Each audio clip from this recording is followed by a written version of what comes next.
I don't want to get off on a rant here, but when I was 18, just graduating high school, I read a book called The Future of Success by Robert Reich. He was the former Secretary of Labor under Bill Clinton, and he's a brilliant economist. In addition to The Future of Success, he also wrote some more recent books, including Aftershock. And in this book, The Future of Success, he he talked about a lot of things, including how a lot of uh, business was going to be moving towards what the entertainment industry model was, of kind of freelancers and permalancers, of people kind of moving from job to job more frequently. That the days of being at a company for 30 years was basically over. In addition, he also talked about marketing yourself and moving towards that model. And in this, he quoted musician Todd Rundgren. Um, so I'm going to read a little bit of this. If I were to go to a record label and ask for a deal, they would make a guess as to how many people would buy the record and give me an advance based on that number, in effect lending me some fraction of the money that my fans would eventually, 2 or 3 years later, pony up. Rundgren writes on his own website, summarizing the old industrial model of selling music. It occurred to me that with the aid of some modern advances, I could go directly to my audience, ask them if they would commit to buying my music, and then deliver it to them as it is produced. Robert Reich then goes on to say, the internet has not reduced the need for marketing, it has merely given people other means of promoting themselves. Now, this is pretty important because this week, Spike Lee and Adam Carolla both launched separate Kickstarter and crowdfunding campaigns in order to finance their next independent films. Now, there's a lot of discussion to be had about this, what with celebrities using crowdfunding from their fans when they themselves are millionaires and could finance the project themselves. On the one hand, on the positive hand, there's been a lot of discussion lately about the failure of blockbusters. In fact, a month or two ago, George Lucas and Steven Spielberg were on a panel at USC, and I'm butchering this quote, but basically they said, you know, we're approaching a time where we're going to have 2 or 3 or even 5 mega budget blockbusters from the studios flop, one right after the other. And we're going to see an advent more towards the video on demand model. It's smaller, it's leaner, and it's more available for people to enjoy. A month after they said that, After Earth, White House Down, Lone Ranger, Pacific Rim, and R.I.P.D. all flopped at the domestic box office. Now, this could be true. This is actually where the industry has been moving for some time. Lionsgate has embraced this model. A lot of independent filmmakers have embraced this model of video on demand. Kevin Smith's Red State being one example. This kind of model also gives more and more people access to creating content, which is what people like Francis Ford Coppola and Steven Spielberg dreamed about in the 60s and 70s. It's not uncommon for, you know, 1 or 2 incidents like this to really cause a lot of upheaval in the entertainment industry. Sometimes there's like a major change every 18 months, the advent of mobile content as a form of marketing. Avatar relaunched 3D, and this whole mega blockbuster kick, actually. Then the artist came along and kind of undermined Avatar in several ways. Then Paranormal Activity also came along and introduced the found footage horror film craze for micro-budget films. This does offer people a lot more ability to create content, but on the other hand, going to Kickstarter, going to all these other venues, you have to really wonder, is money that tight and that lean? You have a lot of these big artists moving to crowdfunding and Kickstarter, and people and fans are donating money, but they're not getting much in return except for, a signed DVD or a potential to, have a screening in their hometown or what have you. And in many ways, I think this is going to lead to a Kickstarter bubble. And the reason I say it's a Kickstarter bubble is because as these budgets are going down and moving more and more towards Kickstarter, you're seeing kind of a lower quality. And I'm not saying lower artistic quality necessarily, but I'm talking about the ability to get as many shooting days as possible.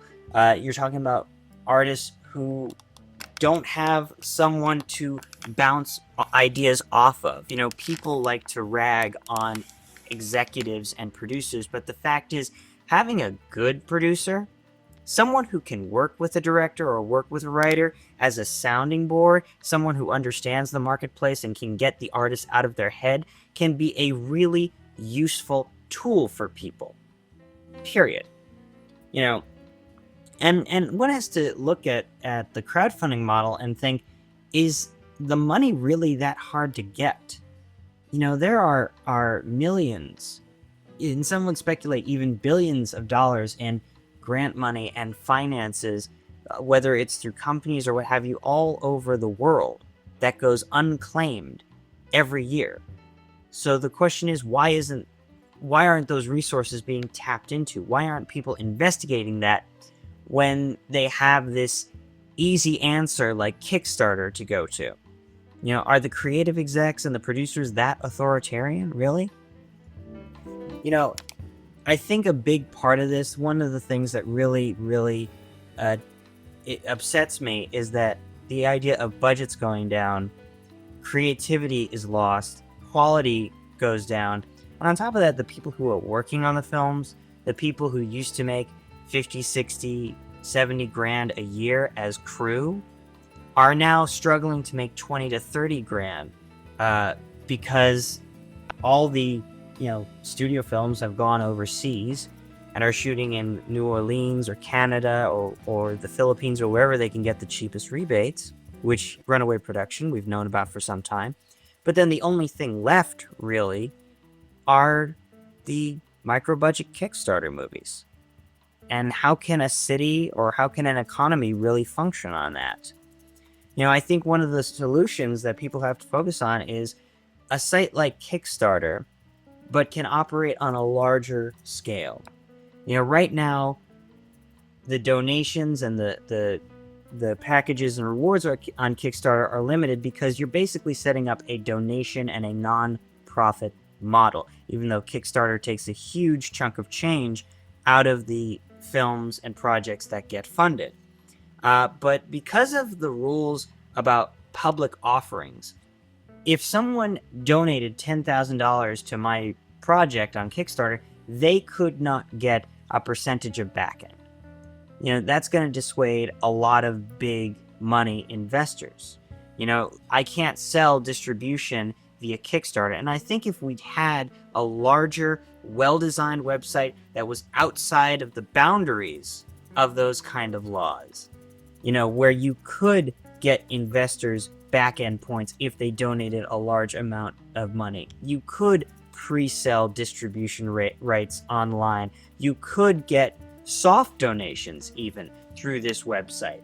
That's something that would really be a power in the industry, a virtual marketplace that could rival that of Cannes or AFM or the Hong Kong film market or wherever. But that would be a total game changer, and the video on demand market then would flourish, and whoever could control that could really control something amazing in the entertainment world. But that's just my opinion. I could be wrong. I'm your host, Richard Tucci, and on this week's episode, we've got actually producer Jacob Oelman, who had a film, who kind of jumped into this video on demand marketplace. He was originally going to do a theatrical run, but due to an unfortunate incident, he wasn't able to. We'll get into that in this episode. Jacob basically started by producing snowboarding videos in film school in the Rocky Mountains, and parlayed that business model and knowledge into a successful career as a producer-editor, what's sometimes referred to as a Preditor, someone who can grab a camera and go serve as a one-man band in the field with nothing more than a final cut on his laptop, his cell phone, and his wits. He eventually produced larger projects including commercials, music videos, and documentaries, including the film Electric Daisy Carnival Experience, which was a concert movie about the popular Electric Daisy Carnival, a 2-day festival in downtown LA. However, when they had the premiere for the movie, it caused a riot on Hollywood Boulevard, which he explains the details of in this episode. Anyway, let's get right to it. Here's my sit-down interview with Jacob Oelman right here on the Producer's Lounge. And some water. Oh yeah, no worries. And so it's kind of, I think that there's probably some trampled hearts and some some stuff of that nature, but it's it doesn't so much affect me because, like I said, I've been kind of out of the loop for the last couple years. But we can talk about the riot and stuff. Cheers. Cheers. Thanks for having me. Now, do you go more by Tucci or Richard? I prefer Tucci just because Okay. there's a lot of Richards, and it's actually a dying family name. Oh, okay. Yeah, like there's me, and I have a cousin in Chicago, and then that's our branch of the family gone. Really? Yeah. Wow. Yeah, I mean, I'm the only. It's like we're the only Oelman family in the country. I know that. Nice. So, but the there's plenty of extended people. I don't think that anything's going on. I don't think anyone's going anywhere for anytime soon. Well, that's good because my family had this weird thing where, like, for generations, each person had like 8 kids. So it just swelled, and then my parents' generation was the one that discovered birth control, and so then everything just got smaller and smaller. exactly. Yeah, like I think my not so much my dad, but my dad's brother. My dad's brother and sister have had kids and grandkids and the whole kit and caboodle. So the name will be around for a little while. Nice. Yeah, Nice. I haven't made that leap yet, but someday. Cool. Yeah. All right. So you grew up in Massachusetts. I did. Okay. I did. And So I grew up in in and outside of Boston. I went to high school in Cambridge, Boston suburbs. Boston suburbs, and then my dad lived in Brookline. I went to high school in Cambridge. Okay. Yep. So and then as soon as I graduated from high school, I moved to Colorado. I went to the University of Colorado. Now, when did you decide you want to get into entertainment? I probably started doing. I think from a really young age, I'd always kind of like wanted to be in film, and it's funny because there's always like those kind of marquee moments from your youth of movies you remember. I think a lot of people from our generation will say Star Wars, which I remember going and seeing that in the theater when I was like 3 or 4 years old, and then I think I really knew I wanted to make movies after I'd seen Goonies.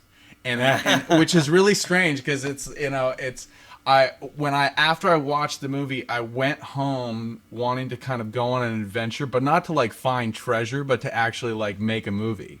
So it's like I thought about like writing a script and all that kind of stuff, but it's you're 7, 8 years old or whatever it is, so it's like you don't really know how to do those things. You just but your mind is there. You're like, oh, I could do this and we could do that. So it's kind of like Super 8, I guess, in a way, where the kids are trying to go out and make a movie. Yeah. So that's kind of when I knew, but it obviously I think it took a long time to actually, come here and get the skill set and be ready to, kind of cultivate that. Okay. Yeah. Gotcha. That's cool. Yeah. So. And then did you always want to do like big adventurous movies, or did you go through like a?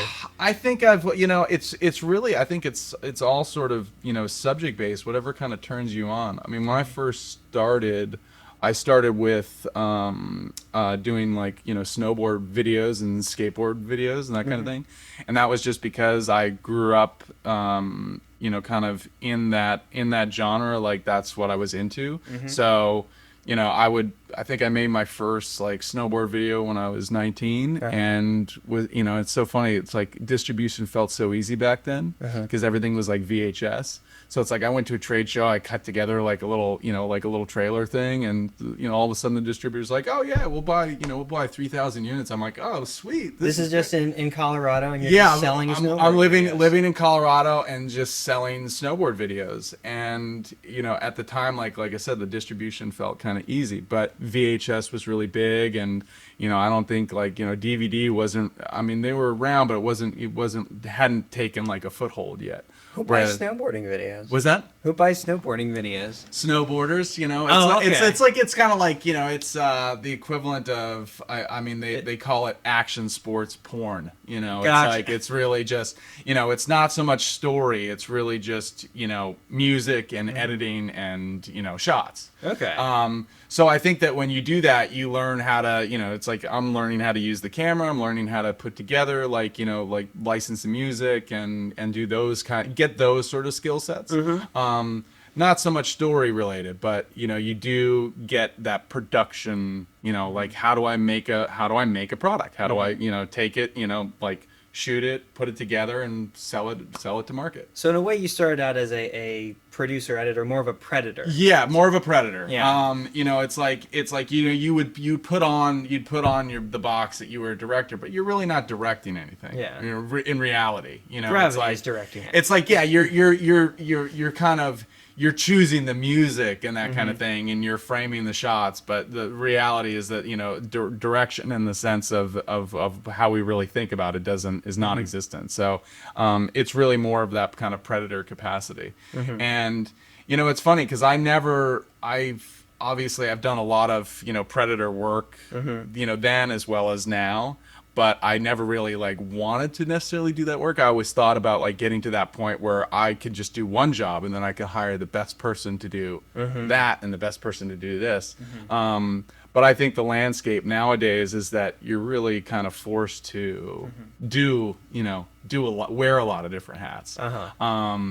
Which I think is good in some respects because you get a good overall view and you can obviously save money, but it's also you sometimes you burden yourself and you can't do one job really well. You have to do all the jobs. Because it's a very draining experience wearing so many hats. And I've been there. I've been on features where I had to be line producer, production coordinator, first AD, and catering. Yeah. So yeah. Oh, totally. Yeah. Totally. So what were some of the tricks you learned as a forgive the term predator. Yeah, yeah. But I don't use it in a derogatory way. No, and I don't take it in a derogatory way. Okay, good. I think that you really just you learn to be resourceful, and I think that you also learn to, it's funny because I think that like an older generation of filmmakers, it's like they really. It's like they could like wield that axe and be like, it has to be this way, it has to be that way. Whereas I feel like my generation is more of like, okay, well, we can't afford to do it that way. So what can we do that can still be cool, that can still work and make our vision of what we want to have come to light. Back when I was actually doing snowboard videos, I would write my own, I'd write letters to music labels and be like, hey man, I'm doing this, here's a clip from my video. Like, I would love to, use your music. And I'd always get written responses back. This is so cool. Awesome. Yeah, sure. Go ahead and use it. I remember, I don't know if I still have it, but Ian McKay from Fugazi, like I'd written him and he actually wrote me back a personal letter and just said, hey man, yeah, like you give us credit, like you can use our stuff. Nice. And I'm like, that's awesome, because today when I send out that letter to labels, I rarely will get a response. I mean, it takes forever. I'm like, God, I just need to get a Music Soup run. Yeah. On this, because I'm either not phrasing it the right way or I'm not sending it to the right person. Well, also in the mid 90s, like music labels, there was this big conglomeration where there were 9 labels and then they got merged together into 2 bigger corporations. Yeah. So now everything in music is owned by 2 guys. Yeah, and so it's much different. It's funny how things have changed. I was actually thinking about that on the way over here. Like, the kids that are coming up, like doing, because I don't think that necessarily everyone just starts like making a short film, or that like some will do live music, some start music videos, some do commercials or web series or whatever it is, and it's great in the terms of the technology that they have, in terms of the tools that they can use. But on the downside, obviously, it's like the budgets are so much smaller. So it's you don't have the, it's it's definitely a give and trade. So is it any easier now than it was back then? Not necessarily, so I it's interesting. I just think it always changes, and you just kind of have to adapt with it. I don't think that you can say like, oh, this is the set way I'm going to do it. What works for me is probably not going to work for somebody else. Okay. Um, So then you took that resourcefulness, and then when did you come to LA? I moved to LA at the end of '99, and I think I was here for probably about 2 weeks, and I got my job working, like my first job on a feature, working as a swing, and this movie called Ocean Park, and the DP on the movie was sort of who brought me on, was this guy Ray Peschke. And he has done, he's been known as a gaffer, and he'd done like a lot of big stuff. Like he'd done like a lot of Robert Richardson's movies. He did Born on the 4th of July, Natural Born Killers. He did Usual Suspects, and so it's like I met him, and he like brought me on as a swing, because we weren't getting paid as a crew. It was more like all deferment, and I think we got like $20 a day for parking or whatever it was. And so here I was like crashing on my cousin's couch and like working 18-hour days, like doing this film shoot. But it was my first like real deal kind of like film shoot, and you're working underneath people that have a lot of experience, and just even those like 2 weeks, it's like I can remember it like fresh as day, like how much I learned, in that short period of time. You're like, oh wow, there's a lot of tricks, a lot of things that you pick up. And you're like, oh okay. What kind of tricks? We were shooting at a motel on down like in downtown like Santa Monica, and he had a shiny board, kind of like 100 feet off, and it's just like, just move that thing as much as possible, just hit the window. And it's really just meant to, as like cars driving by the motel, so that you're seeing that light, like it just making the shot like more interesting. And of course, when you're sitting there and you're doing it, you're like, why am I doing this? Like, what is this for? And then you realize, you're like, oh, okay, now I can see it in the shot. Like, that's really cool. And it's an easy, thing to do. Like, if you get some kind of a bounce board and you want to, have the, do that effect of a car driving by the window, or like, you're on a busy street, and then you can dub in the sound later. It's like, oh, that's a cool trick. That's so funny. Oh yeah. I mean, like the other thing that I learned from that was Poor Man's Process trailer. So like that? We had basically like, we're doing a scene in a car, and he had, two ladders on either side of the car out of frame, and one par can with a green gel, one par can with a red gel, and then two guys with a big 2x4 board stuck underneath the rear tire. Okay. And so you're shooting the scene and like moving those par cans. I think he had another guy with like a water can, like doing the window, and then like the guys in the back pumping the thing, so that like you didn't have to be on a process trailer to make it look like you're shooting in a car that's driving down the street in the rain. Yeah, in the rain. Wow. And it's like whoa, that's cool. It's like, I think you obviously with things like that you get away with it to a point. But it also just kind of teaches you like, wow, you could really be resourceful if you want to. You don't have to, you don't always have to have it, like, obviously if you're working on a production where there's money involved and you can do those things, great. But if you don't have it and you still want to get that kind of like look, it's, not everything's impossible. Yeah. No, it's funny because I went to SC, and one of the things they keep ingraining in you is, oh, you've got to follow procedure, and their whole curriculum is based up on union shoots. Yes. So you hire a stunt choreographer, you do SAG contracts, you do have this many people in crew, but when you get out there, it's really like, who can I get that can do multiple functions? Yeah, yeah, for sure. No, and I mean that's really interesting to say that, because when we did post on my movie, we really kind of went more like the traditional studio route with the post process. So when it comes down to like getting your movie Hello Sidewalk, Dear Sidewalk, yeah, and when we're doing when we're getting like our screeners and stuff, it's like we got SD screeners, and we're like, well, we need HD screeners, and they're like, oh, well, you need a Blu-ray, and you have to do this, and you have to go through this process, and it's like, wait a minute, I can take the QuickTime Movie and make HD screeners on my laptop at home. Like, I don't need to go through that process. And I understand why. I understand that process being in place, and I think it's really helpful in certain respects when you're doing a movie, because all your T's get crossed and all your I's do get dotted.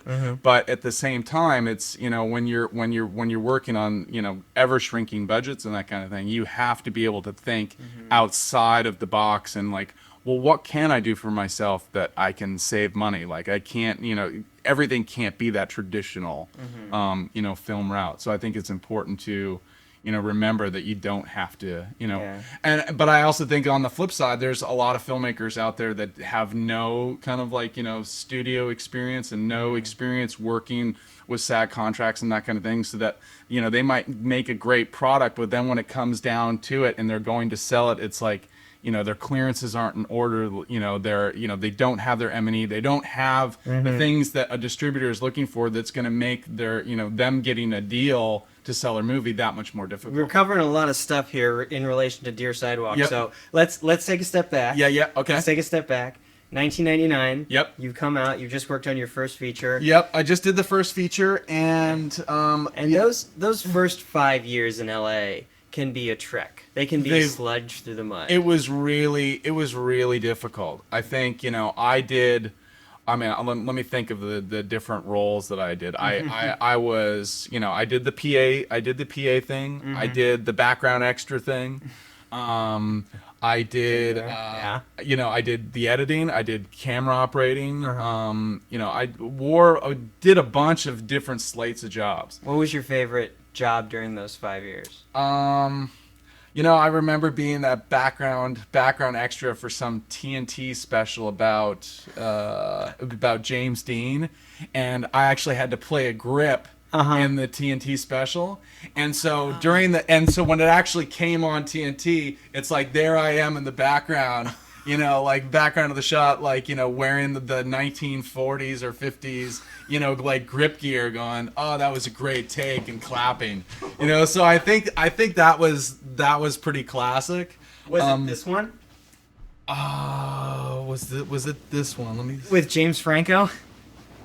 No, this was before. Oh, what? Oh, really? I think this was before. Well, wait a minute. What year was this? This was early 2000s. Oh yeah, then this would be the one. Yeah. Yeah, this would be the one. That is awesome. How classic is that? Right. So, I'm gonna look for your I have a background cameo in there. So as a grip.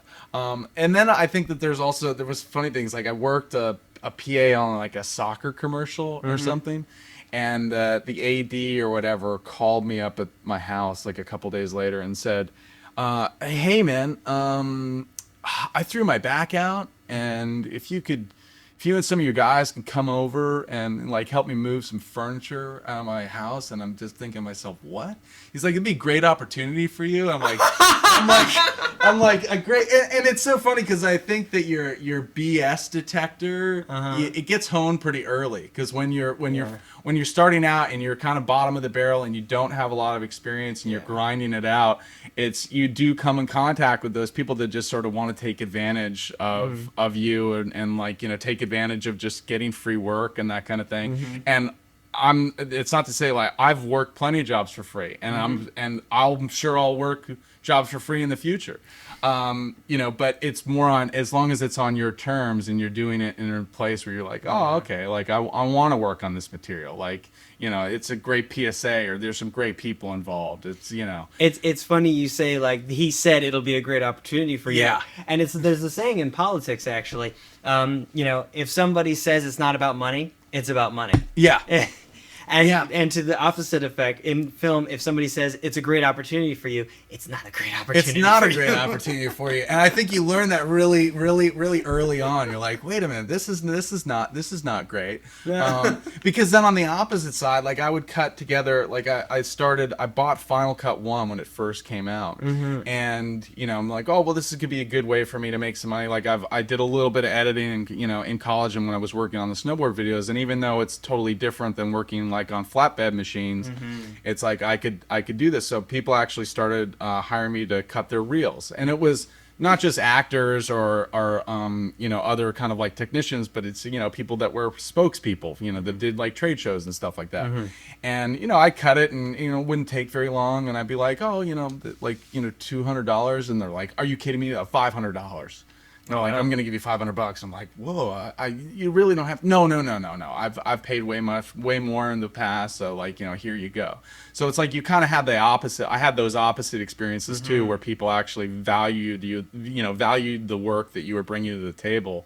And I think that also just teaches you like, all right, well, I shouldn't undercut myself. I should kind of always just, you know, work with whoever my client is and just say like, well, what can you do? What can't you do? What are you comfortable with?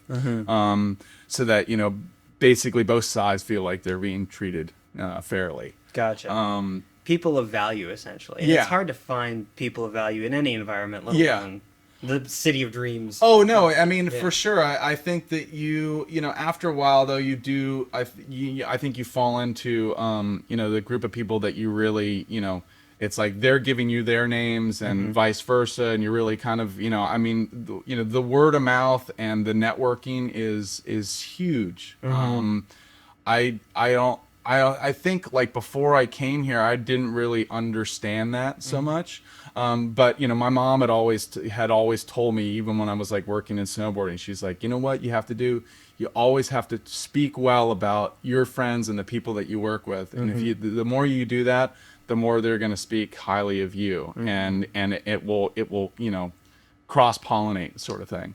And God, that's so true. You know, I mean, especially in this industry where, you know, it's, you know, sometimes it is really hard to get a foothold. Like, you know, those first few years were really tough. Yeah. But then after a while, it's like, you know, I'm doing more editing jobs and I'm doing more shooting jobs, and then I'm getting the occasional, like, you know, producing job or directing job, and it starts to become, you know, easier. Whereas, like, you know, if you're fast forwarded now, it's like once you start making movies, it's almost like you sort of start over. Not necessarily in what you know, but in kind of like the whole financial game of it. You're like, all right, well, I've built myself up to this point, and now I'm going to kind of push all in and you know, wish for the best and When you say push all in, what do you mean? That's a poker reference, obviously. Oh no, I play poker, but yeah, when you say, I don't understand how the metaphor is being used. What I'm saying is, like, you know, I think that when all of a sudden, like, you start, you know, making, you know, taking it upon yourself to really, you know, like, take that full, you know, producing role and directing role. It's like you're taking everything that you've kind of built up to this point and you're putting it on the table, going like, okay, here we go. Like, this is, you know, whether it's your life savings or everything that you've learned, you're putting it out there and into your work, and just saying like, all right, I'm really going to now, you know, take the gamble on my own work. It's like, it's not, you're not getting a contract job to edit something or to go shoot something or produce something for a company for, you know, X amount of time. It's you're taking years and putting it in and not getting paid and putting in your own money and that kind of thing. So you're really, it's a big, you know, I mean, filmmaking is a big gamble. And so I think that, you know, once you know that it's kind of a big gamble, I mean, obviously I think you have to be smart about it, you know, and understand too that it is a business. Okay. I think people kind of will think, oh, you know, yeah, I'm going to make this film and everything's going to change. It's not really like that. It doesn't work like that. I think if you understand that I'm going to make this film and I want to learn from it, and then I want to be able to make another work that's better, you know, and consistently get better, then I think you're going to be okay. It's funny you bring that up. That actually happened to a buddy of mine. He was an award-winning cinematographer. And somebody came to him and said, hey, I have a script. I have money. Would you direct this? And for the longest time, the script wasn't that good. But for the longest time, he resisted it until finally I just sat him down like, look, go in and demand to rewrite the script. You are getting an opportunity to direct your first feature on somebody else's dime. Do you know how rare that is? That's huge. Yeah. That's huge. Yeah. I mean, because that doesn't really happen. Typically, it's the opposite. You know, like typically it's all right, well, I have the connection, and even though I don't know, I don't know anything about producing or directing, I'm going to take the credit and kind of just, stumble through this thing, and if it doesn't work out, I can throw somebody else under the bus. And it's like not a lot of people get that opportunity. Like, hey, you're talented. I want you to, I want you to direct my picture, DP my picture, or whatever. Yeah. That's a very rare thing. So the early 2000s, mid 2000s, you're kind of working contract jobs. Yep. And you're working kind of as a lone gunman out of your apartment, I'm guessing. Yes, like out of my house, and I live in Brentwood, and I've actually lived with the same. Nice. I've had the same roommate for 13 years. Oh, cool. And we went to University of Colorado together, and we both studied film there. And he's a director of photography, and he like started through gripping, and now he's a DP. So like he's DP'd probably just about everything that I've worked on. Okay. So we've had this good kind of good relationship, and I think that things started to change around 2007. I have been doing a lot of work for my friend Kevin Kerslake, who he's like he was a big music video director in the 90s. And so like he'd done a lot of, Nirvana and Stone Temple Pilots and, Red Hot Chili Peppers and so on and so forth. And him and I met, I think, in 2001 at a film festival that he had started called X Dance, which was basically an action sport film festival. So was it actually in Salt Lake? So it was in Salt Lake, Okay. During the same time as Sundance, and they just, they put the X on it, and action sports. Okay. So I had met him in 2001. My film had gotten into, I had a skateboard film that had gotten into the festival. So him and I became friends, and I started doing a lot of, kind of contract work through him, shooting and. Wait, I'm sorry, backtrack. So 8 years after college, you're still making skateboard films and making a living at skateboard. Yeah, making a living doing that kind of thing and selling them, and doing the kind of like self-distribution model.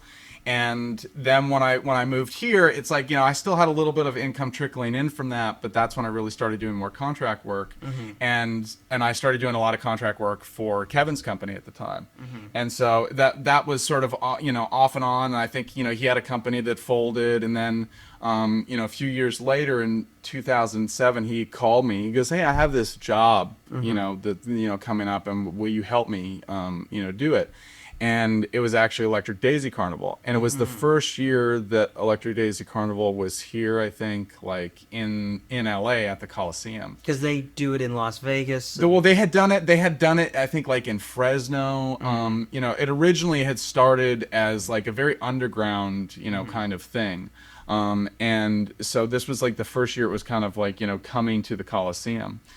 And it's funny, I remember in college friends of mine going to raves. I had never been to a rave. I didn't really know the culture or that kind of thing. And so he's like, yeah, no, we'll do this. There's going to be a good amount of people there. It's like a lot of DJs and whatnot. So it's like, I think we hired a crew of maybe 8 camera guys. Okay. And we shot all on like, DVX 100s, and did it at the Coliseum. And it was, I think that year it was about 25,000 attendees. And I'd never been to an event where there was that many people and there was no fights. There's no fights. It's like it seemed very reminiscent of what I would imagine Woodstock being like. Kind of that same sort of vibe. So it was really cool. And then like the next year it's like, oh hey, we're gonna do that again, but hey, we're gonna let's do 12 cameras. Well, okay, cool. Let's do 12 cameras. Now at this point you're just dealing with Kevin. And you're not dealing with anyone else. Yeah. So and Kevin sort of he's leaning on me for really the technical side of things, like hire the camera guys, let's figure out what the media is going to be, and we'll do that. So you're producing, your camera opping, and you're I don't want to use the term predator again. Yep. Yeah. I'm sort of over. At that point, I think for the first couple of years, I was doing predominantly all the editing, for them, as well as like I was a camera operator, but I'm producing in the sense that I'm hiring all the other camera operators and that kind of thing, and it was crazy how fast the event grew. And I don't know if it's just because, you know, these things, you know, the way trends happen, they just, you know, they spike really fast and, you know, things blow up, or, you know, it's because we were shooting the videos and the videos were getting online and the people that were into these things were watching the stuff. It's like, you know, maybe there was, you know, maybe that had something to do with it.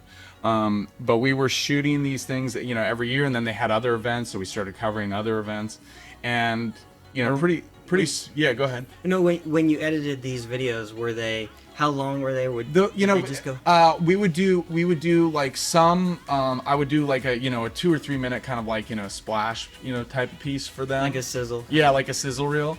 But then we were also cutting together like long form things where it was, I think like for the 2007 one we did, you know, we did like a 25-minute piece. For the 2008, it was like a 50-minute piece. Oh, wow. But they weren't really released. It was more like kind of in-house, and I think that we were trying to kind of figure out where we wanted, you know, where we thought the promoter wanted the material to go, and what, you know, where Kevin sort of wanted the material to go. So I mean, obviously, it took a long time of like, you know, shooting these events and tinkering around before, you know, an actual movie got released, which didn't happen until 2011. And, you know, it was just interesting because it was at that time, like, you know, it went from, oh, just doing this one event to like covering a lot of events every year, and almost where that sort of became for a while the only thing that I did.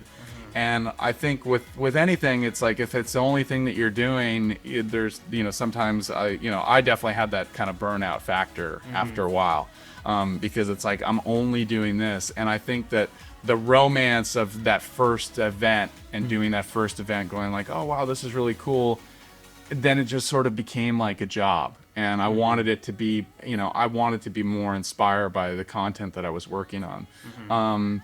Like, I'm happy with everything that we did and how it all worked out, but at the same time I was, you know, I think when I finally kind of decided like, oh, you know, I don't necessarily want to work on this anymore, it was definitely the right time. And what time was that?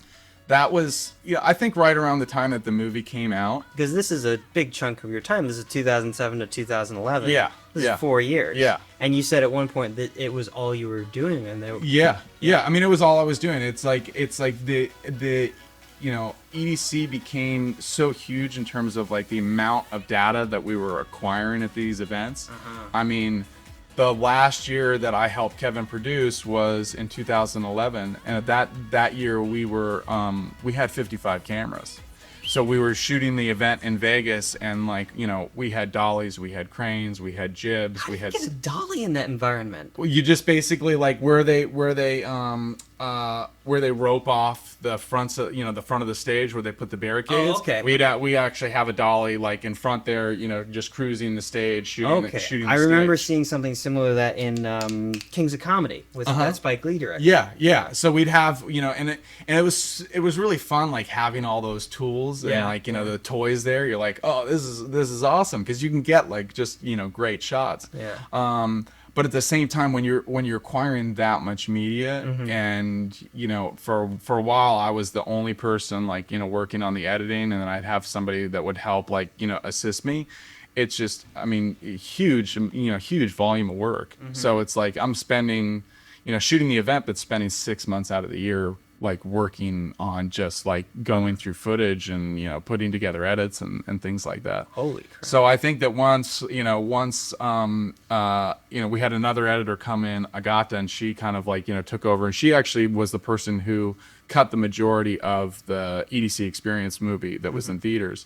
I think I was very happy to have somebody come in and relieve me of that, because it's like, oh, okay, I can start thinking about other projects, start thinking about, you know, the movies I want to make or the jobs I want to do, that kind of thing. Okay. I know you're kind of happy to put it behind you, because it was an intense experience for you, but I do got to ask, because oh no, for sure. Here's the thing. I wrote like 2 pages of notes on this, and I don't like concert films. I don't like house and trance music. I loved that movie. It was amazing, because you did have so many resources and covered it from so many angles. Yep. You had helicopter shots. Yeah. You had cranes. Yeah. You had, found footage. Oh my God. We had a ton of stuff, and I think that when Kevin and I originally started, and this is a big credit to him. Sometimes it would drive me crazy, but I think like from a producer's angle, you would say to yourself, okay, we're gonna cover this concert, like let's pick a format, let's pick a camera, we'll shoot it all in that camera, that way everything's uniform. And he never wanted to do that. It was like, okay, no, let's get the guys with the 5Ds, let's get the guys with the 70s, let's get a GoPro in there, let's get the HVX 200, let's get this camera, let's get the red. I just gotta ask, did you throw any like 16 or Super 8 or anything in there? I don't, that's funny you ask that, because I think that we had talked about doing like, Super 8, and we never ended up doing it. We shot all video. And what's really interesting is that I think the event is special if you're it's really a fan based kind of event. Like these people are very passionate about their music and about going there. And if you're going to capture it and make it real, like you actually have to feel as if you're a part of that experience, and getting the cameras inside the crowd and getting the cameras inside that viewpoint of being an audience member. Because like if you watch a lot of concert films and that kind of thing, or if you go to live event shoots, a lot of time it's union operators with headphones on, everyone's tethered in, and it's like the guys look like they're waiting for lunchtime or whatever it might be, and it's kind of like, okay, back to wide, camera 3, all right, let's stay there, tighten it up a little bit, all right, camera 7, and it kind of has like a homogenized type of look. It doesn't look organic. Whereas Kevin's approach was, let's get a lot of different camera operator styles, let's get a lot of different cameras, let's put them in all kinds of different places, let's cover this in a way where you feel as if you're part of the experience. So I think if the movie works, it's really because of that. I mean, obviously I think having good interviews helps, and having the good the music from like all the marquee artists and stuff, I think that all helps. But I think really fundamentally it's about having that point of view. I love my favorite moment in the movie is where you're interviewing the one girl who's a dancer, and you ask, what's your sexual orientation? And she just goes, straight, as far as my mom knows, straight. Well, we had shot that interview at her house, and she lived with her mom at the time. And it's funny because she's actually ended up like doing like a lot of work for us since then. Oh, nice. And because she was a dancer, and she grew up as a raver. Like that's she went to all these events and that kind of thing.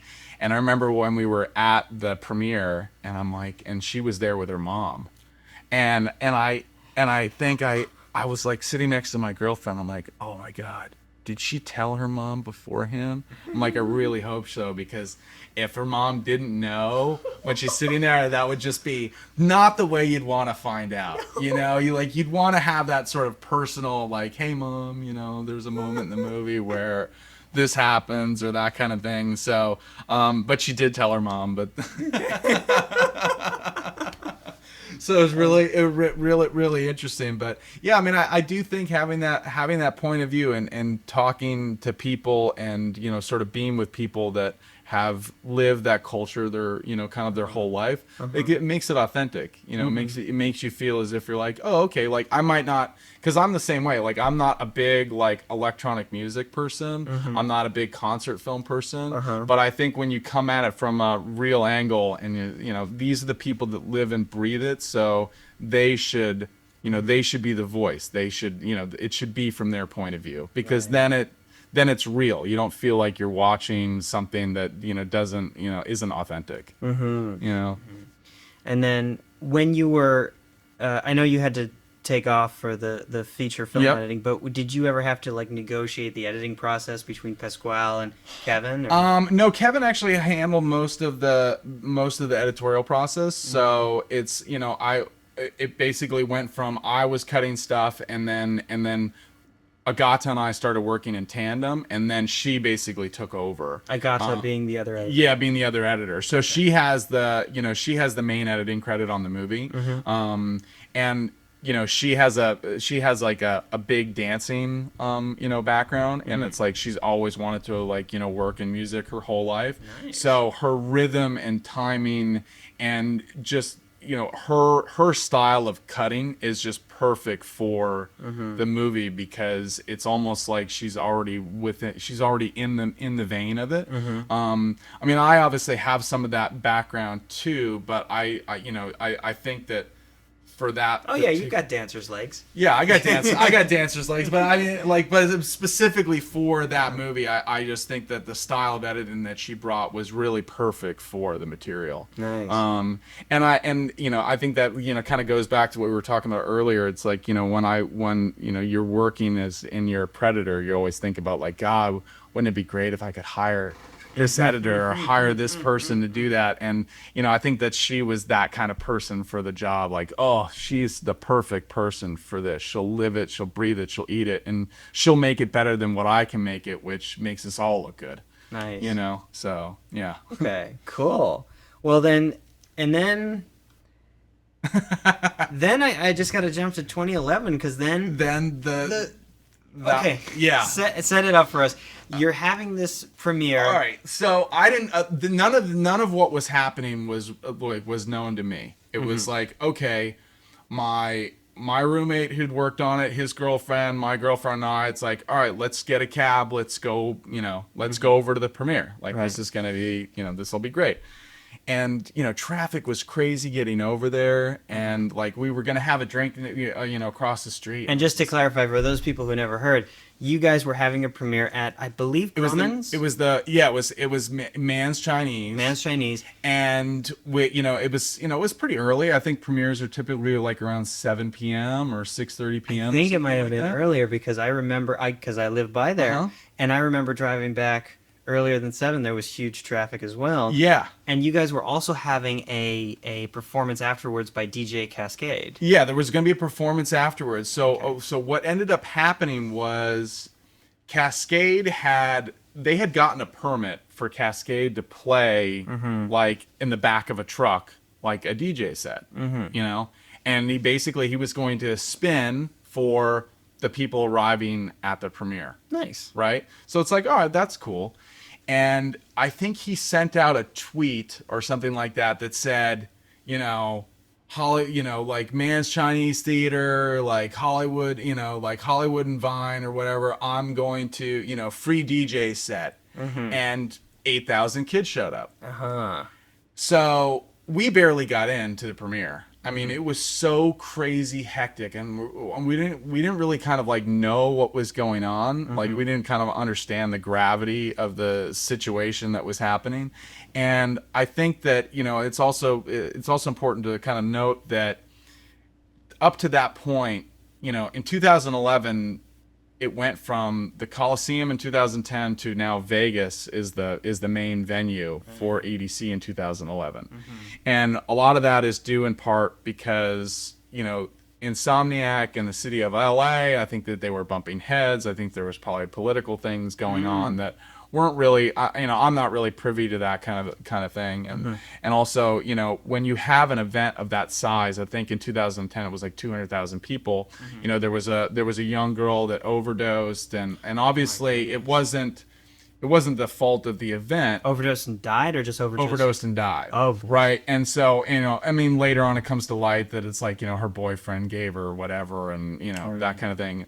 But obviously when something like that happens and you have an event that's making so much money and that's causing such a big deal in the city, it's very easy to blame the promoter or to blame the culture or what have you.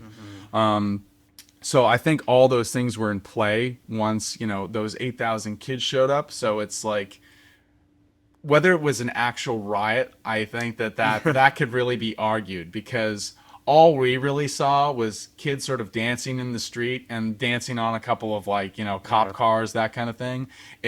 I've seen way more damage done after the Lakers win the win the championships than than what damage was done outside that event, and they're not canceling the NBA Finals the next year, Right. are moving the NBA Finals to, to some unbeknownst location like in the desert where things can quote unquote be safer. So I think that all those things were sort of in play, and we barely got into the premiere, and then like afterwards, it's there's riot police and helicopters, and I mean it was really like a big to do, and we're kind of all shaking our heads like, wow, this is crazy, how did this sort of happen? And it's really just the one tweet that Cascade sent out. So the next day, A tweet can change the world. yeah, tweet can change the world. And the next day I'm at home, and I turn on like the 5 o'clock news, and Brian Williams is talking about riot in L.A. at a rave premiere, and I called Kevin, and I'm like, oh my God, are you watching this? He's like, this is insane. So we were supposed to open, the movie was supposed to open in almost 700 theaters nationwide as part of Fathom Events. It's like which is basically like a one night type of screening. Okay. And when we see this, I think our first reaction is like, oh my God, we're getting national press here. This is huge. Like, wow, this is great. Like everybody's gonna see the movie, And then within the next day, it's like that sort of high from being on the national news all of a sudden gets flipped to 80% of the theaters have pulled out because they don't want a riot on their hands like at the screening. Which is just insane because we went, and I think we saw it at the Bridge. And when we went to see it at the Bridge, there's a guy there like telling us, there will be no dancing in here. There will be none of this. It's like, are we high school kids? Like, I'm here with my mom. It's like, there's all these people here, and it was almost treated as if like you guys need to have like a collar put on you and restrained.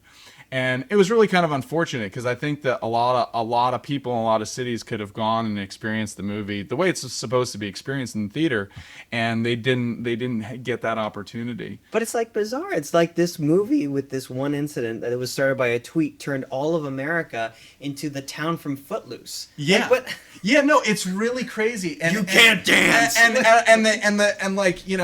I think that it's too bad in the sense from a financial perspective. It was really tough on Insomniac and Kevin because they didn't, they could have easily made money from all these screenings, and now it's like all the wings gets clipped. It's like I think that it went from 700 theaters basically down to 100. So financially, it was a big blow. And I mean, for me personally, because I didn't really have a financial stake in it, I'm more just kind of like a hired producer to run a couple different departments. It's just upsetting because you feel like your work is going to get seen by a lot of people, and then all of a sudden these people don't have the opportunity to see it. So it was unfortunate from that standpoint. But as Kevin would say, he's like, hey, the cool part is, hey, your movie caused a riot that shut down Hollywood Boulevard. He's like, that's cool. And I'm like, yeah, that's cool. Like we'll always have that story. We'll always have those photos and that kind of thing. Like that part is cool. It's just, the unfortunate side effect is not being able to share it with more, with more audience goers. But now that we should mention the film is available on Netflix. Yeah, it's available on Netflix. You can get it on iTunes. Wait, do you get a chunk of that money? No, I do not. Then fuck it. Yeah. Yeah, exactly right. Yeah, it's like it doesn't. I don't benefit anyway. It's like for me, the only benefit is like, oh, you saw my movie, awesome. There you go. I'm stoked. I'm stoked that you got to see it. So yeah, that was a crazy experience. Do you want a refill? Oh yeah, that'd be great. What a wild set of circumstances, Yeah. Oh, thank you. My pleasure. Electric Daisy. Electric Daisy. It's okay. You've gone beyond that now. Oh yeah, You've gone to a different time in your life. Yep. Now it's and it's funny because now I've actually kind of gone. I've moved from that to really, I think what first brought me here, Which is like the creation of making art. yeah, like making movies, like really just kind of being that person that's really taking charge and making films. And you're now you as we talked about earlier, you created a film called Dear Sidewalk that you directed and produced. Yep, I directed and produced. It's funny the way these things happen. I think like First, what's the pitch? okay, well, I'll backtrack a little bit. In 2011, we're working on EDC, and I blew out my shoulder snowboarding, and I had just bought like all this new camera equipment. I probably dropped like 40 grand on new equipment, new glass, everything, and then 3 weeks later, I blow out my shoulder. What kind of camera was it? At the time I got an AF 100, but I bought like 10 new lenses and like a new set of sticks and all this, and because I had like a ton of shooting jobs come up, and so then all of a sudden, like for 4 months I was unable to work, and then at the same time I got the script for Dear Sidewalk, and it's the story of a 24-year-old postal worker on the eve of his 25th birthday, sort of going through a quarter life crisis, and he meets an older woman on his route who's going through her midlife crisis, and they develop a relationship. I think the hook was, I think in the first page, you're reading the script, and the kid lives on a boat that's dry docked in his best friend's, front yard. So it's like, I'm like, oh, this is kind of cool. And I read it, and they had done. My cousin was a producer on the movie with me, and he had this script for years. So I think the script was originally written in 2006. And they had, at one point they had David Paymer on to direct the movie, and they had done a bunch of different budgets. They had done like a $3 million budget, then they had done like a $950,000 budget. Of course, like I read the script, I'm like, I could do this for 60 grand. Words I would just I feel, I'm like, oh God. I'm like, did I really just say that? And it's amazing when you actually go into that place. You're like, all right, well, we'll go with more than 60. We'll go with like 65, and then things will just magically work. Things will magically work out, right? But I think when you're doing your first feature, you sort of have to have that kind of flying by the seat of your pants type of attitude, because if you don't, you're never gonna take the risk. You're never gonna make it happen. I think if like trying to wait for those ideal circumstances where it's like, oh well, if we could just sell the foreign territories beforehand, if we can just wait to get that marquee actor attached or whatever, then it'll all work out. And the reality is like, it just doesn't work that way. I think if you decide like, you know what, we're making this movie, and no matter what, we're making it, and then you just kind of start on that path, for better or worse, you end up making the movie. I think for all those people that are waiting, I have a friend who's like trying to do a movie right now, and I'm like, what's your budget? He's like, well, it's 10, but I think I can do it for 5 million. I go, oh my God. I go, man, you've never directed a movie before. Like you're waiting for so-and-so to like sign on. Like, I'm like, you either have to do one of two things. You either have to shelve it and say like, you know what, I'm going to find something that I can do for cheaper, and when the timing is right and I have the money to do it properly, then I'll do that. Or you have to take that idea, turn it into a character piece, strip it down to something that you can actually do for under $1 million, for under $500,000. Yeah. Because otherwise you're not going to get it made. Nobody's going to give you that kind of money as a first timer, and you don't want to have that much money, because then it's going to be really difficult for you to make money anyway. So, so Dear Sidewalk started at me saying that I could do it for 60 grand, and we started on the adventure. And it actually, for when I found the script. I first read the script in May of Can yeah, I go ask, ahead. where did the 60 grand, did it come from one individual, a group of It came from a group of individuals. So it was really myself, the writer, and my cousin. So Okay. the three of us kind of like came in as equal partners, going like we're gonna make this happen. Which a lot of times you see, like, startup, whether it's startup companies or independent films, it's always FFF. Yeah, yeah. Friends, families, fools. No, for sure. And so, and then once we kind of made that commitment, then we were able to get other money. Like, we had like a friend come in, we had like other family members come in. But it really kind of, once we decided like this is happening, the kind of, it was the cascade effect. So I got the script in May of 2011, and we worked on the script, I think, for 5 or 6 months before we decided to send it out to actors. We really wanted to get it to that good place.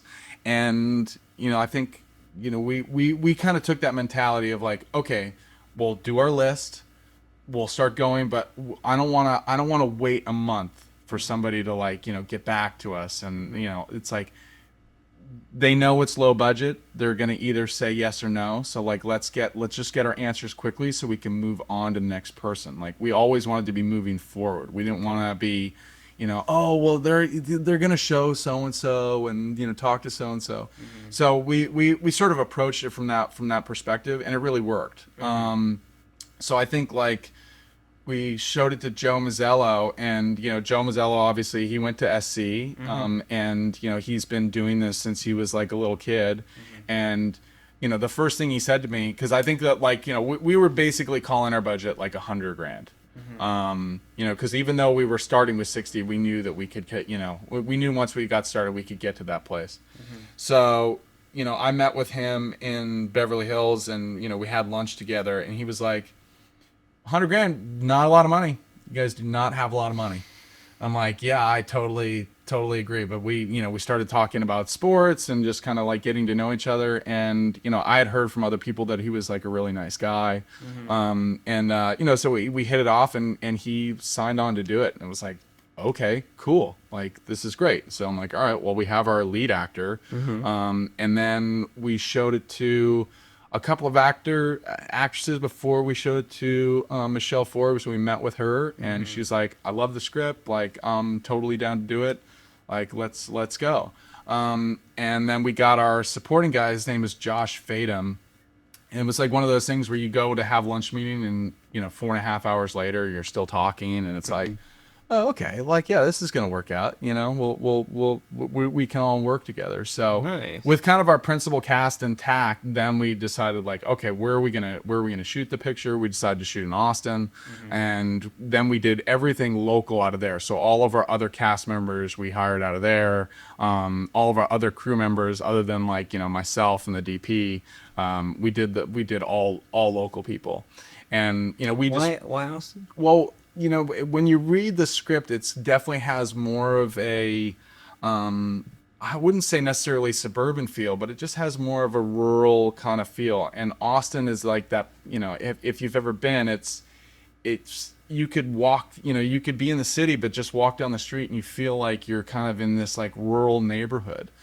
Just a lot of overhanging trees and Like nature. small town, southern feel. Yeah, so it's got like it has a lot of nature vibe, and one of the other places we had thought about doing it was on Cape Cod in Massachusetts, because my cousin's dad has a house there, and like being from Massachusetts, it's like we love that kind of vibe, but the weather is more of an issue, and it's just a long way to go. Did you shoot in the spring or the summer? We shot in the spring, but God, yeah. it felt like the summer. Oh yeah, especially New England springs are up and down. Up and down. So we weighed the pros and cons, but eventually we decided on Austin, and it rained one day during our whole shoot, but it was hotter than hell. Which is when you're doing ultra low, and you don't, it's like we don't have a relationship with with the crew, and we're doing, apparently you're allowed to steal locations. So it's like, we're doing like a lot of daytime exteriors, and I've never encountered sound problems like the kind of sound problems that we have.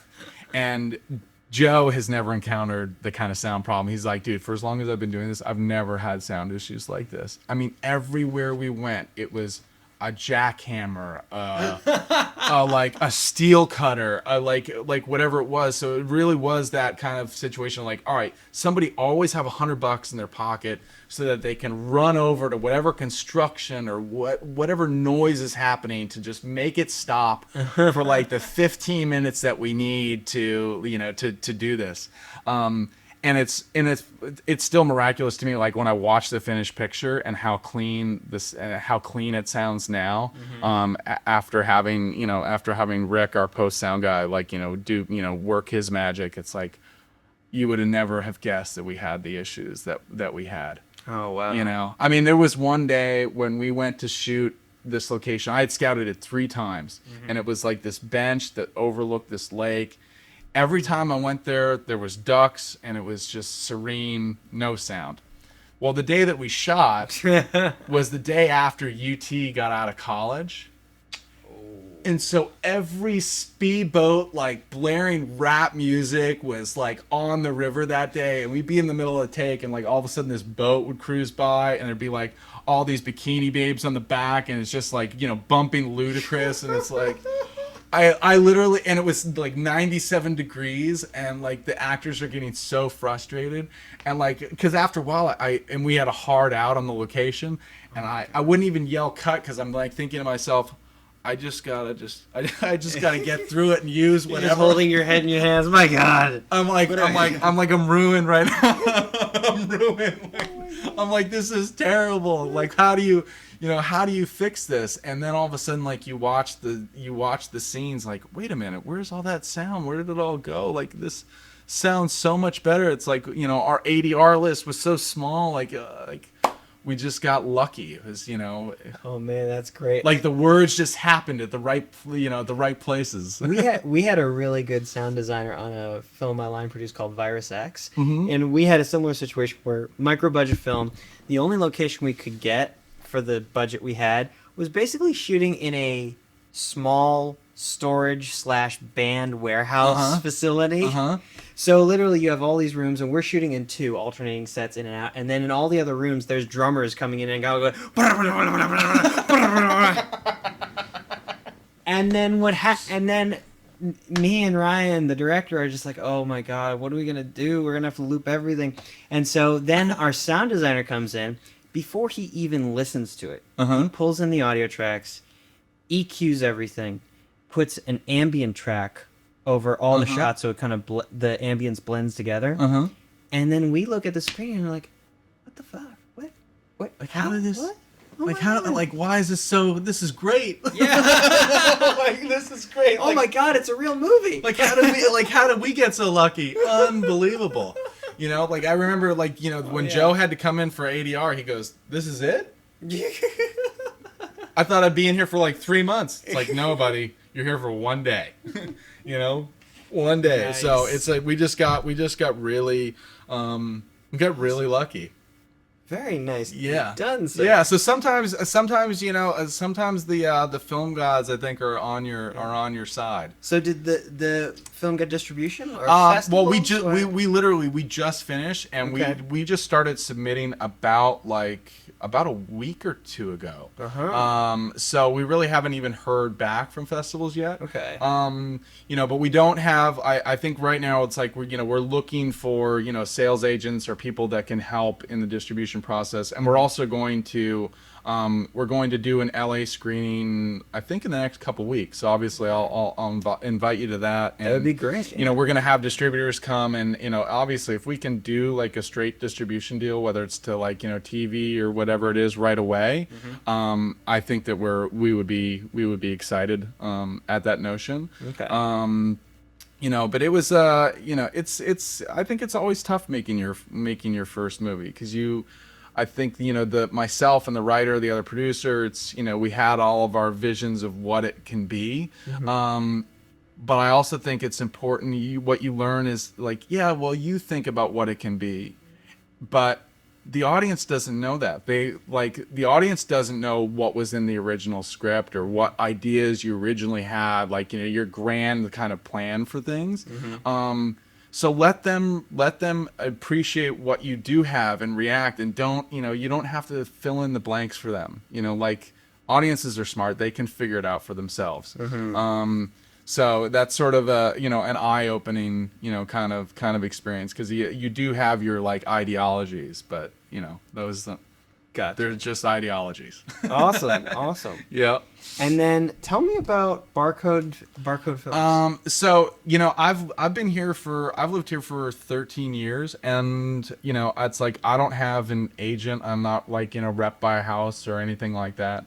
And so I just sort of wanted to do things, I guess, just kind of do things my own. Like, I've always gotten my own jobs, or I've, you know, done it through, like, referral base. So it's like, I'm just gonna do it that way.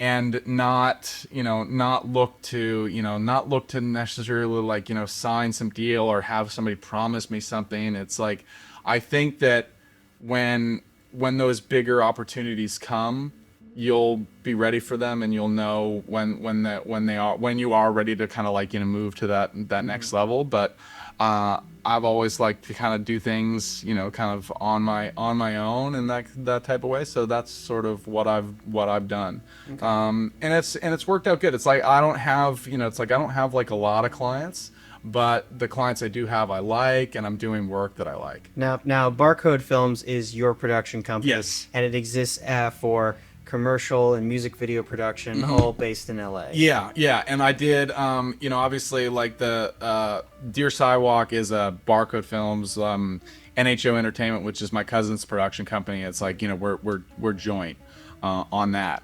And then, you know, I'm doing a documentary right now that's a Barcode Films thing. So I'm really using it, just like you said, for film production, for music video, documentary style. And can people hire you to work on their features or commercials? Yeah, exactly. And I still do like all my kind of, you know, third party work, where, you know, I'm doing, you know, just work for hired gun. So it's like, you know, I have a friend who has a production company, and he'll hire me to do, like, a lot of editing for, you know, for his clients. So it's, you know, I think it's important to stay versatile. You know, you don't want to, you know, it's always good to be working. It's always good to be busy. You know, exercising your film brain. There you go. You know, so yeah, I'm exercising my film brain right now, working on my doc, and then, you know, doing the whole distribution process of this will be an interesting learning experience for me, having not done that. And your documentary, you just raised the money on Kickstarter. Yep, I raised the money on Kickstarter. We raised like $26,500. And that's to do a documentary in South America. Yeah, in South America on my dad. And my dad's actually a macro insect photographer. So he travels all throughout South America, finding very rare and exotic insects, and photographs them, and then we'll do, you know, composite work and prints for art shows and that kind of thing. So there's a niche audience that's really into insects and macro photography. So it's really reaching out to those people. And for me, I was always interested in kind of my dad's path. He had been a psychiatrist, you know, in the Northeast, and you know, but he'd always sort of been like a hippie at heart. And he moved to Colombia like almost 20 years ago, and became a photographer. It's like, how do you go from being a psychiatrist to becoming a photographer and photographing insects? So it's like I said, it's a niche thing, but he's got an interesting story, and he's doing some really interesting work with some great visuals. So yeah, so I get to cut my teeth on 40 hours of jungle insect footage before I launch my next, like, you know, narrative project. And how do you feel about it? I feel good about it. You know, it was really interesting. You know, it's funny because watching him work, I kind of, you know, I get all these insect people be like, that's so exciting, you're doing this, you're doing that. But it's the same as when people that you don't, the people that are that don't have anything to do with movies, and they're like, oh, do you want to come to set? Oh my god, that's so exciting, a movie's being made. And they go to set for like 15 minutes, and after 15 minutes they're bored because they're not involved in the process. So it's not, so it's like, it was sometimes tough because I'm going, and my dad has a process of how he works with his assistant, like photographing insects, and so sometimes I'm just an observer, and a lot of times I'm waiting. I'm like waiting for a moment to happen. I'm waiting for the bug to jump off the leaf and land on his face. I'm waiting for, like the poison dart frog to get out of the enclosure, whatever it might be. It's like I'm waiting for those moments. So it's not always exciting, but I know that when I get it into the edit, I can make something compelling. Okay. Cool. Well, thanks so much, man. Thank you for coming. I wish you the best of luck on your doc. Dude, thank you for having me. I will keep you in the loop for our screening. So I'd like to have you come down and check out the art of low budget filmmaking. And that's all, folks. Many thanks to my guest Jake Oelman for a terrific interview. Check him out at www.barcodefilms.com. Check out his social media links on the site to stay up to date about his directorial debut, Dear Sidewalk. Our banner image this week is from photographer Logan Abbott. Check him out at loganabbott.com. That's 2 B's and 2 T's. Our music this week is Julianne, The Night We Met by Producers Lounge fan Evan Hodges. Please check out his website at evanhodgesmusic.com. We're starting to grow our Producers Lounge community, so if you'd like to submit either jazz music or banner photos for an episode, post a link to our Facebook page. You can like us on Facebook at facebook.com/theproducerslounge. Remember, you show your support for films by not downloading them, you show your support on Hulu by clicking on the commercials, and you show your support for podcasts by liking and commenting. And you can always check out our website, www.theproducersloungepodcast.com. Thank you again. I'm your host, Richard Tucci. Join us next week for more cocktails and questions. And until then, keep producing dreams.